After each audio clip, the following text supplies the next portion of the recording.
인류의 역사가 시작된 이래 한 번도 거친 적이 없는 것이 전쟁이었습니다. 이 전쟁의 원인은 여러 가지 있겠습니다만은 대부분 전쟁이 일어난 원인을 보면 영토 문제, 또 먹고 사는 경제 문제, 또 이권 문제, 그리고는 아주 사소한 문제에서부터 다양한 원인으로 전쟁이 인류의 역사상 한 번도 끝인 적이 없었어요.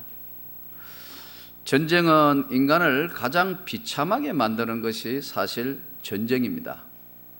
그런데 참 아이러니컬하게도 전쟁이 인류의 역사와 문명을 바꾸어 놓은 역할을 한 것도 전쟁이에요.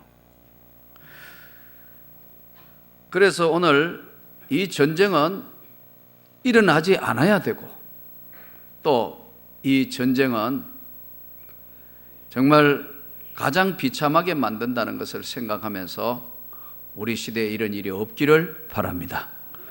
우리가 또 이 문제를 가지고 특히 남북이 대치하고 있기 때문에 기도해야 할 줄을 믿습니다. 오늘 이 본문은 성경의 최초에 기록된 전쟁사 이야기입니다. 전쟁에 관한 이야기 내용이 오늘 성경에 기록된 제일 첫 번째 공식 전쟁에 관한 내용이에요.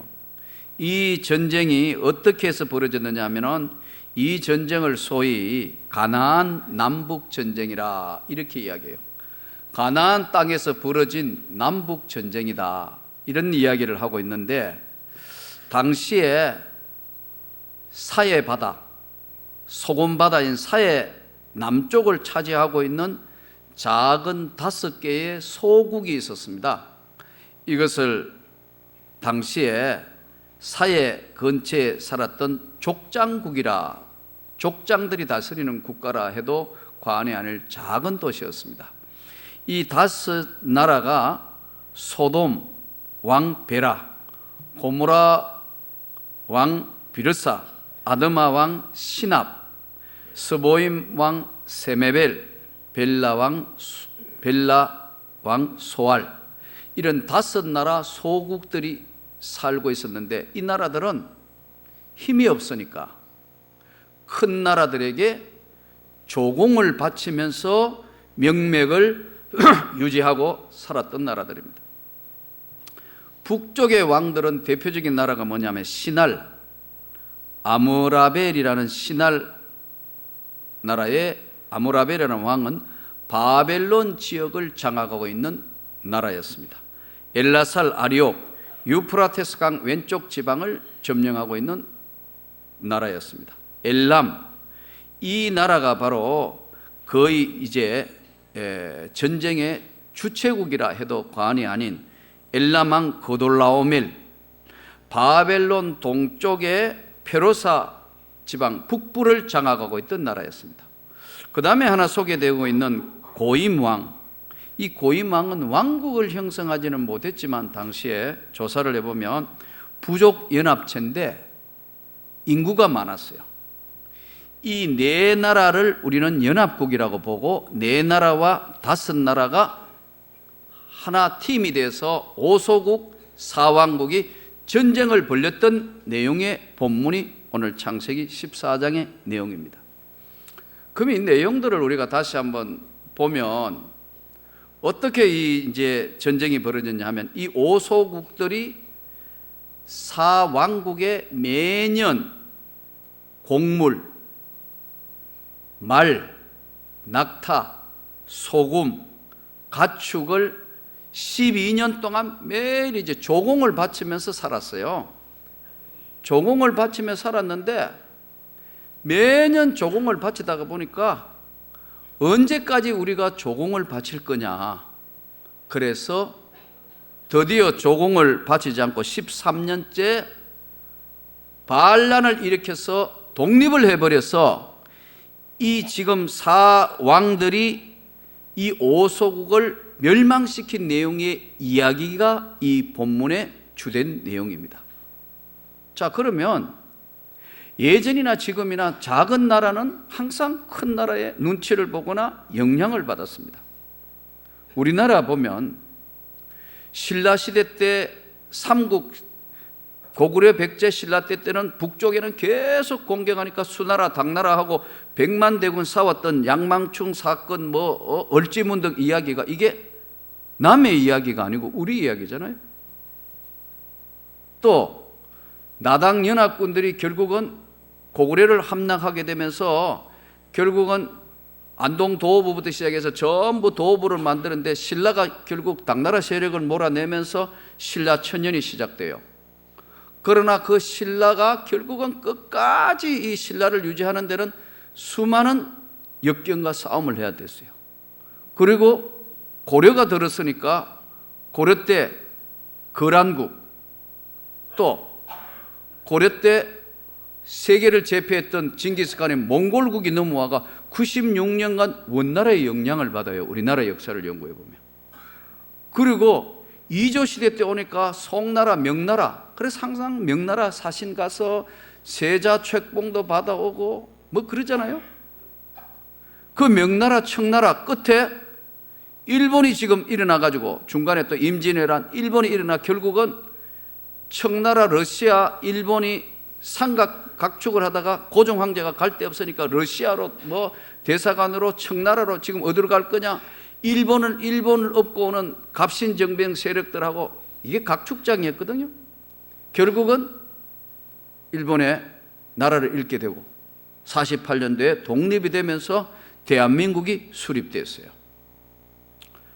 이게 주변 나라, 작은 나라는 항상 외교전으로 하고 지금도 사실은 거대한 중국과 소련과 육자회담이 뭐예요? 바로 그런 거 아니에요. 우리끼리 해결하면 되는데 옆 동네들이 다 하는 바람에 쉽게 해결이 안 되는 게 오늘날 외교전하고 똑같아요. 오소국과 사왕국이 전쟁을 하는데 작은 나라들이 큰 나라한테 조공을 안 바치고 전쟁하겠다고 생각할 때는 나름대로 계산이 있을 거 아니에요. 전쟁해가 이제는 안 질 수 있다, 버틸 수 있다 해서 전쟁을 선포했는데 이 연합국들 북부 연합국 4개 조직이 기가 막힌 통로를 통해서 공격해가 이 오소국이 멸망을 당하는 겁니다. 이들이 전쟁해서 쳐들어오는 통로를 보면은 네게부 사막을 지나 일어났어요. 네게부 사막을 지나 시딤 골짜기를 지나 남부 오소국을 멸망시켰다. 그리고 많은 재물과 사람들을 다 노획물로 가져갔는데 그 중에 한 사람이 누구냐면 아브라함의 조카 롯도 소돔에 있어서 다 재물과 사람들이 끌려갔더라. 이 소식을 듣고 아브라함이 집에서 훈련시킨 가병 318명을 데리고 연합국들이 전성했다고 기분 좋아서 술판 벌리고 마음대로 늘어져 있는 밤에 성경 말씀 그대로 보면은 조카 롯을 구하려고 그와 그의 가신들을 나누어 밤에 그들을 쳐부수고 빼앗겼던 재물과 조카 롯과 그의 재물과 부녀와 친척을 다 찾아왔더라. 자, 여기서 이 사람들이 사왕국이 공격한 통로가 네게부 사막인데 네게부 사막은 지금도 여러분 통과하기가 쉽지 않습니다. 그만큼 아주 열악한 지역이에요. 지금 이스라엘이 전쟁할 때도 지금도요 사람이 보병이 움직이기 힘들기 때문에 거의 탱크 부대가 움직입니다. 그런데 이 기상천외하게 위쪽에 사람이 옆으로 이렇게 와가지고 네게부 사막으로 해가 공격을 했다는 거예요. 그래서 이 오소국이 사왕국들에게 오소국이 혀를 찔린 겁니다. 쉽게 이야기하면 기습을 당한 거예요. 네게부 사막을 제가 볼 때 이 당시에 네게부 사막을 통과했을 때는 거의 성경에는 확실하게 나와 있지 않는데 거의 아마 낙타 부대가 아니었는가. 왜냐하면 사막을 통과할 수 있는 것은 거의 낙타밖에 없으니까 아마 틀림없이 낙타 부대를 동원해 가지고 혀를 찔러서 공격을 했는데 그 다음에 어디로 쳐들어오는 방향을 못 얻게 시딤 골짜기를 지나 그랬어요. 시딤 골짜기라는 건 뭐냐 하니까 계곡이기 때문에 군사가 어디로 매복되어 있는지 잘 모르는 겁니다. 현대전도 먼저 공격하거나 숨어서 공격하면 피해를 많이 입습니다. 북한 지금 장사포 때문에 우리 지금 서울이 전전긍긍하고 있는 게 바로 그런 이유거든요. 포소 안에 들어가 본대요. 그래서 지금 국방부에서 뭐 뒤에까지 공격하고 한목에 괴멸시킬 수 있는 게 뭐냐, 지금 국방 관계자들이 고민을 많이 하고 있어요. 똑같아요. 근데 이 시딤 골짜기를 지나서 갑자기 돌아가지고 멸망을 시키고 그게 다 잡혔어요. 실제로 성지에 가보면 골짜기가 시딤 골짜기도 있고 아르논 골짜기 있습니다. 이 아르논 골짜기는 보니까요, 어마어마한 그랜드 캐년 계곡 같아요. 그 정도 규모는 안 되지만 엄청난 계곡인데 그 사이로 나중에 하나님께서도 지금 이 사람들이 시딤 골짜기를 통해 간 것처럼 이스라엘 백성들이 가나안하고 이후에 이제 출애굽기에 보면은 모세가 명령해서 여호수아와 공경 루트가요 아르논 골짜기를 통과해 가지고 옆구리로 올라와가 다시 요르단 쪽에서 그냥 공격에 들어가서 여리고를 무너뜨려 버린 겁니다. 그러니까 이게 참 지형을 연구할 수 있다는 것은 굉장히 성경을 읽으면서 깊이 이해할 수 있는 거예요. 조공 안 바치려고 이제 전쟁하자 했는데 아무 맥 없이 그냥 지는 이유가 뭐냐면 이와 같이 허를 찔렸다. 그런데 아브라함이 이 방법을 사용하는 겁니다. 평소에 가병 318명을 훈련한 것 같고 사랑하는 조카 롯이 다 잡혀가고 다 끌려가고 빼앗겼다는 소문을 듣고 아브라함이 즉시 자기의 가장 가병들 중에 움직일 수 있는 가병 318명을 데리고 밤에 매복해서 전쟁에가 이겼다고 술판 전쟁판 벌어졌는데 가서 그대로 다 쳐부수고 다 뺏어온 내용의 말씀이에요. 자, 여기서 오늘 우리가 알 수 있는 것은 세상에 어떤 여러 가지 이거 외에도 전쟁이 있었을 것이고 많은 일이 있었는데 하나님은 다른 데 별로 관심이 없어요.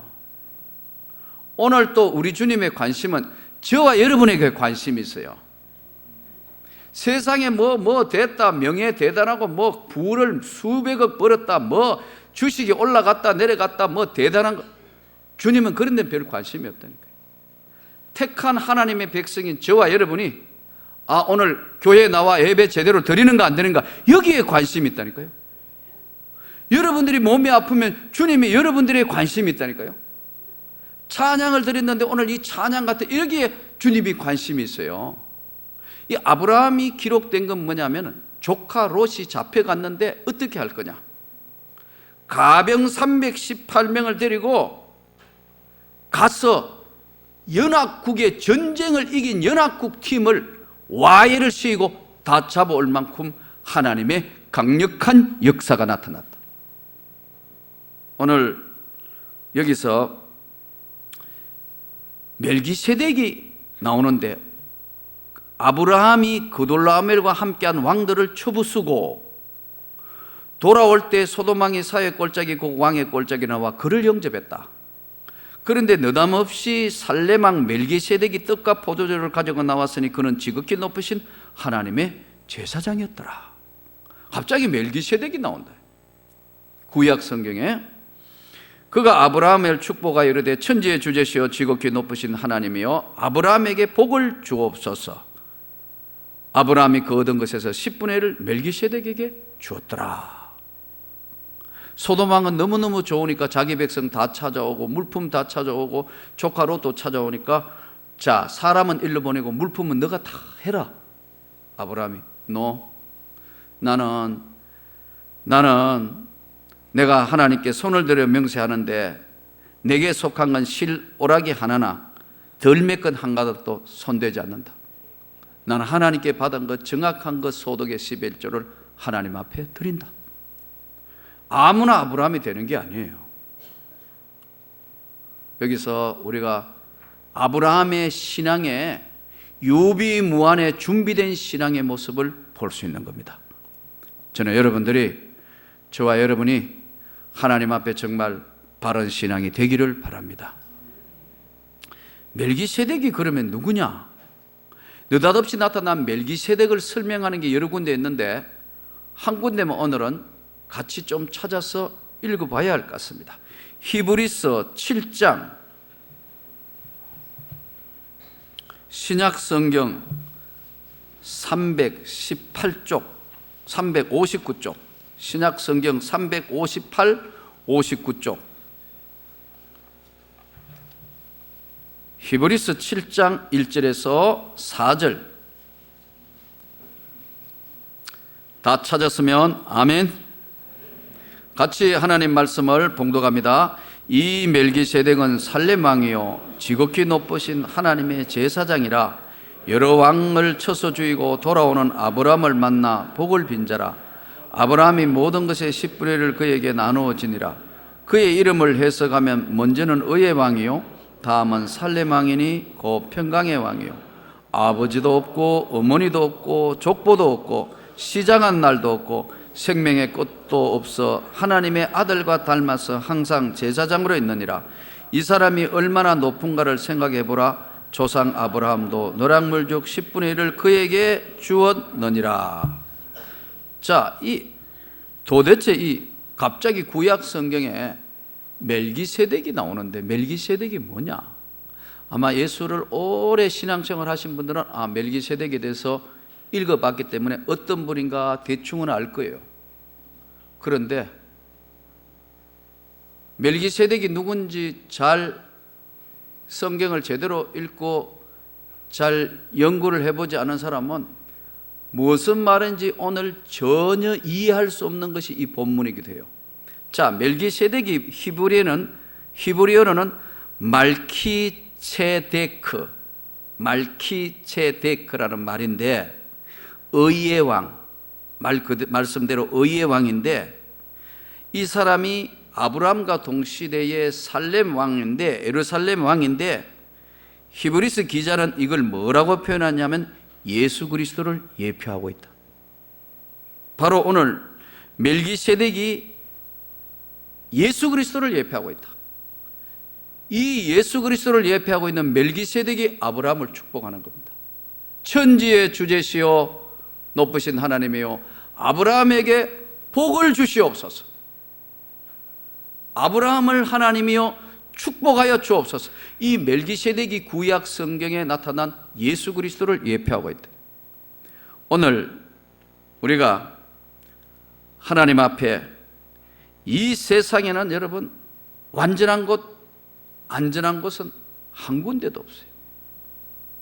주님이 함께 하시는 곳만 안전해요.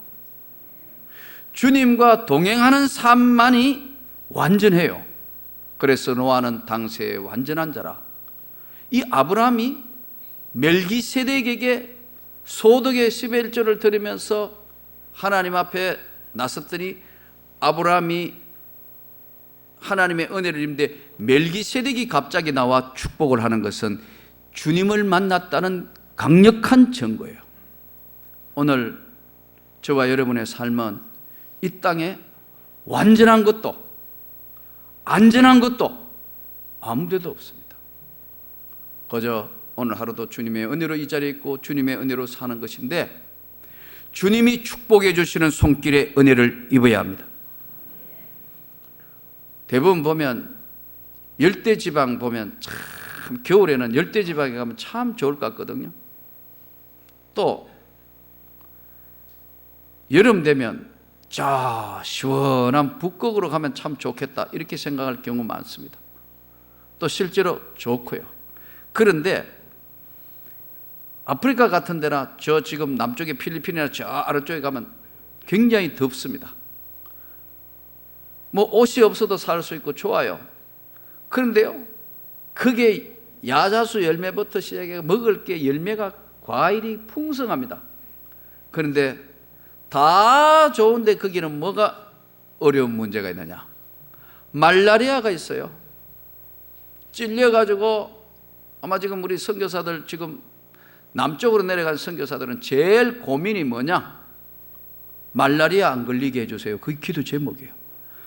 대부분 한두 번 지금 인도네시아 가 있는 선교사 이야기 들어보니까 바툼에 말라리아 걸리가 온 가족이 40일 동안 죽다가 살아나는 거예요. 덜덜덜덜덜. 이 말라리아 이거 한 번은 걸려가지고 살아남아야 진짜 선교사 되는 거예요.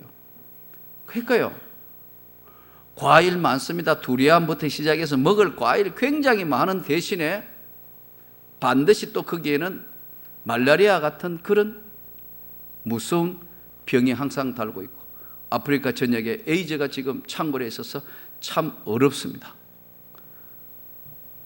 또 극지방에 그러면 북쪽으로 올라가가 아주 추운 데 가서 살면 어떻겠냐? 여러분, 거기 가면 거기는 얼마나 추운지 동상 걸려가지고 손발가락을 잘라야 되는 경우들이 많습니다. 우리나라 이거 얼마나 좋은 나라입니까? 그렇죠? 봄, 여름, 가을, 겨울 다 있는 대한민국 진짜 좋은 나라입니다. 그런데 우리 대한민국에는요, 석유가 한 방울도 안 나요. 공평하신 하나님, 저 지금 중동 땅에 가면요, 뭐 지금 황사 온다 그러죠. 그전에는 왜 우리나라 이거 봄만 되면 이게 귀찮은 황사가 오느냐? 제가 쿠웨이트라는 곳에 가가 있어 보니까요, 모래 폭풍 바람이 1년에 한 두세 차례 옵니다. 그때는 어느 정도냐? 모래바람이 불어오면, 사막에 모래바람이 불기 시작하면요, 여기서 요 앞에도 안 보입니다. 여기서 요 앞에도 안 보인다니까. 살살살 기어다녀야 돼요. 문이란 문 다 잠그고 막아야 되고, 구멍이란 구멍은 다 막아야 되는데, 밥 먹으면요, 모래가 버적버적 씹혀요. 사람 살 동네가 뭔데요? 그 사람 살 동네가 못 되는 데는 거기다 석유가 나는 겁니다. 또 공평하신 하나님, 공평하신 하나님. 참 보면 여기는 안 되겠다는데 여기는 이렇고요. 지금 세계의 거의 지금 대도시가 한 5, 60%가요 지진대 위에 세워져 있습니다. 지금 일본이 지금 죽을 맛이지 않습니까? 칠레 어디 전부 중요한 것은 다 중요한 거. LA, 샌프란시스코 그거 화산대입니다. 그거 언제 폭발할지 모릅니다. 다. 그러니까 이 땅에요, 완전한 곳 없습니다. 대한민국 봄, 여름, 가을, 겨울 다 했지만 언제 무슨 일이 벌어질지 모르는 거요, 이 대한민국 땅입니다. 그럼 대한민국만은 전 세계 어디든 똑같다. 지금 완전한 것은 주님의 품이 완전한 곳입니다. 완전한 것, 안전한 것도 주님의 품에 안전한 겁니다. 근데 우리는 그걸 잊고 여기저기 무엇이 있는 것처럼 하는데, 오늘 아브라함은 그 생애 속에서 하나님과 동행하는 삶의 소중한 것을 알고 하나님의 말씀대로 평소에 무장을 잘했기 때문에 멜기세덱의, 예수 그리스도를 예표하는 멜기세덱의 축복을 받습니다. 저는 저와 여러분이 이 멜기세덱, 구약의 멜기세덱, 신약의 예수 그리스도의 놀라운 축복을 여러분과 제가 풍성하게 받아 누릴 수 있으면 좋겠습니다. 이 세상에서 가장 어렵고 그러나 가장 귀한 게 뭔 줄 아세요? 사람의 마음을 얻는 겁니다. 대부분 보면 돈을 얻으면, 물질을 얻으면 다 되는 것 같지만 이 세상에서 가장 어려운 일이 사람의 마음을 얻는 것입니다. 또 가장 귀한 것이 뭐냐면 사람의 마음을 얻는 것이에요. 그런데 대부분 보면 사람들은 오늘 하루를 살면서도 사람들이 대부분 가지고 있는 생각이, 부정적인 생각이 굉장히 우리를 지배를 많이 합니다. 또 외로움과 우울증을 굉장히 많이 앓고 있으면서도 본인은 막상 모릅니다. 왜? 하나님의 축복을 받아서 우리가 살고 있는 이 자리가 가장 완전한 것이고 안전하다는 걸 잊어버리고 살기 때문에요. 그래서 대부분 보면 나이가 들면서 치매가 오는 것이요, 뇌세포가 파괴되면서 오는데, 세계의 장수 마을의 특징은 보면 사람들이요, 웃으며 사는 사람들입니다. 기쁨으로 사는 사람들이에요. 이 사람들이 다 100세 넘고 편안하게 사는 사람들 조사를 해보니까 이 사람들은 부정적인 생각이나 외로움이나 또는 우울증을 앓을 시간이 없어요. 의학자들 이야기를 들어보면 우리 뇌도 하루에 수많은 뇌세포가 죽고 또 수많은 뇌세포가 새로 살아난다 그래요. 그런데 갓 생성된 뇌세포는 스트레스에 굉장히 취약하대요. 스트레스가 딱 오면 이 뇌세포가 팍팍 죽는다는 거예요. 그래서 우리의 뇌세포를 움직여 줄 수 있고 삶의 신이 인간에게 준 가장 큰 선물이 뭐냐면 웃음이라는 겁니다. 그런데 이 웃음이 내가 웃고 싶다고 웃는 것이 아니고 주님과 동행하는 자에게 주시는 선물이에요. 이삭이 웃었어요? 사례가 웃었어요? 100세 애 넣는다 하니까 에이 말도 안 된다 그랬으니까 웃었다니까 안 웃었대요. 너 웃었다고. 왜냐하면 하나님은 우리를 향해서 이 땅에 우리를 보내놓으시고 가장 안전한 것이 주님의 나라고 주님과 동행하는 것이고 완전한 것뿐만 아니라 안전한 것도 주님의 품이에요. 근데 잊어버리고 사는 거예요. 열심히 그냥 돈 벌이러 가고 열심히 뭘 하고 뭘 하는 거로 끝나는데 주님의 은혜, 주님의 축복만이 저와 여러분을 지켜주시는 겁니다. 아브라함은 유비무환의 자세로 항상 준비를 했어요. 아브라함이 훌륭한 게 뭘까요? 그냥 간섭하지 않고 그냥 다 끝낸데 아브라함은 조카 롯이 지금 끌려갔다는 소식을 듣고 가병을 데리고 목숨을 걸고 그 일을 감행한 겁니다. 여러분 멀리 가려면요 같이 가야 돼요. 혼자 가는 사람은 멀리 못 가요. 멀리 가려면 함께 가는 거예요. 우리 모두 함께 가는 거예요. 멀리 가려면은 절대로 혼자 못 가요. 가족이 같이 가야 돼요. 혼자 있으니까요 아파트에 혼자라 생각하니까 아파트에 뛰어내려요. 혼자라니까요 극단적인 생각도 막 가요. 에이 마음대로 까짓거 이렇게 돼요. 같이라고 생각하면 그렇게 할 수 없어요. 먼 길은 같이 가는 겁니다. 아멘입니까? 우리는 지금 천국을 향하여 같이 가는 동료들이에요. 같은 공간 안에 같은 시간대에 예배를 드리면서 그렇기 때문에 저는 교회가 행복해지기를 바랍니다. 여러분과 제 가정이 그래서 중요한 거예요. 멀리 가려면 같이 가야 됩니다. 가족이 손잡고 아이들, 부모들 다 손잡고 가야 돼요. 기쁘게 격려하면서 목사님과도 언제나 좋은 관계를 이루며 손잡고 가는 거예요. 축복받는 삶을 사는 거예요.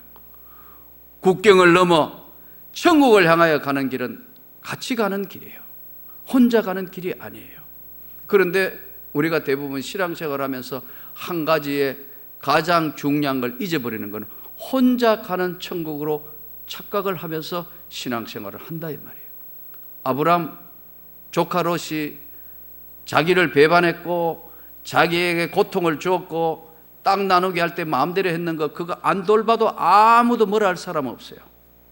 그런데 그 멀리 그 포로로 잡혀갔다는 이야기를 듣고 가병 그 길로 어떤 가병을 거느리고 끝까지 가서 그들을 찾아와서 같이 가는 삶이란 걸 우리에게 보여준 사건이에요.